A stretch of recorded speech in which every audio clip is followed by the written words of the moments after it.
As the population in Hays County continues to grow, so does the number of children in the foster care system. Social workers say these vulnerable kids do not have enough court-appointed advocates to keep up with the demand of cases. KXAN's Sarah Alshay has a story of one woman's journey through the foster care system and the difference she says an advocate made.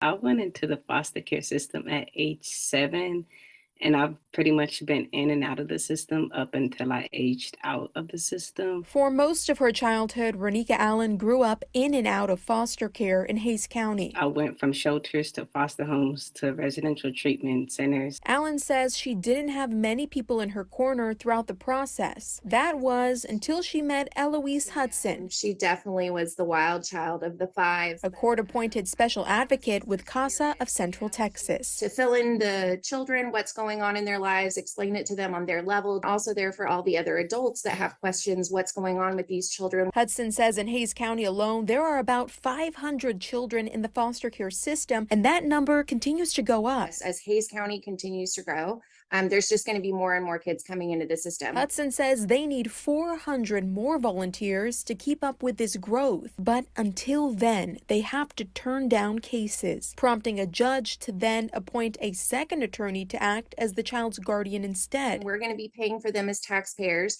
The children are going to be one of many cases. As Allen reflects back on her foster care experience, she hopes more children living in a situation she once was in can get the opportunity to have someone like a CASA volunteer advocate for them. And I do remember Eloise coming to see me all the time. That did mean a lot to me because I didn't have a lot of people coming to see me. Sarah Alshay, KXAN News.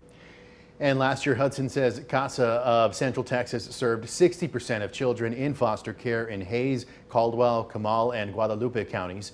They currently have 620 volunteers to cover all of those areas. Their goal is to get at least 1,000 to keep up with the increase of cases. And for some comparison, we checked in with CASA of Travis County. It currently has 806 active volunteers. As of last year, the organization's caseload included more than 1,400 children. Nearly 600 of those cases were closed. The kids were either placed with family members or were taken in by a foster family. Now, on the statewide level, we'll get an update tomorrow on how long foster care children are under state custody. There is a federal court hearing on the issue, and this comes after a new report pointed out potential inconsistencies in state records. The judge wants to know how many kids are under temporary or permanent state care. This all has to do with a decades-long lawsuit over the treatment of Texas foster care children. Just last month, another report revealed about a quarter of all children in foster care end up getting abused or re-victimized while in the foster care system.